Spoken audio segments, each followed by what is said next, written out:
এই আন্দোলনে যারা শরিক হয়েছিল তাদের প্রত্যেকের একটি লক্ষ্য ছিল হাসিনার পতন, ফ্যাসিজম থেকে মুক্তি। কিন্তু এর পাশাপাশি প্রত্যেকের তো রাজনৈতিক নিজেদের লক্ষ্য ছিল, সেই জায়গা থেকে এখন তাদের লক্ষ্য নিয়ে তারা কাজ করছে। আপনি কি মনে করেন যে আসলে বিষয়টা কেমন হয়েছিল? কারণ আসলেই তো বিএনপির একটি রাজনৈতিক লক্ষ্য আছে, এখন আমরা দেখছি ছাত্ররা একটি দল করতে চাচ্ছে, তো বোঝা যাচ্ছে ছাত্রদেরও একটি লক্ষ্য ছিল বা এসে গেছে। বিষয়টাকে আপনি কিভাবে দেখেন?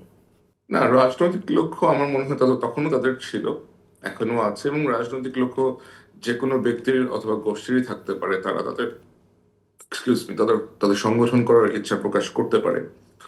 এখানে দোষের কোনো কিছু আমি দেখি না। কিন্তু সবার আগে আপনি কি বিবেচনা করবেন? সবার আগে আপনার দেশ আসা উচিত, সবার আগে আপনার দেশের স্বার্থ এবং দেশের নিরাপত্তা যেন বজায় থাকে সেগুলো বিবেচনায় আনা উচিত। হঠকারী ভাবে এমন কিছুই করা উচিত না যাতে আপনার দেশের এবং দেশের জনগণের জানমাল, সার্বভৌমত্ব এবং নিরাপত্তা যে পরিস্থিতি আছে এটা ব্যাহত হয়।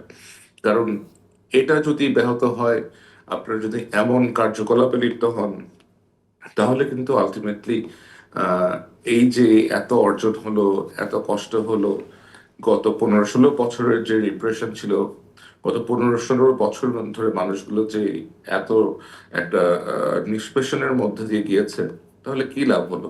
দেন we all are going back to the square one.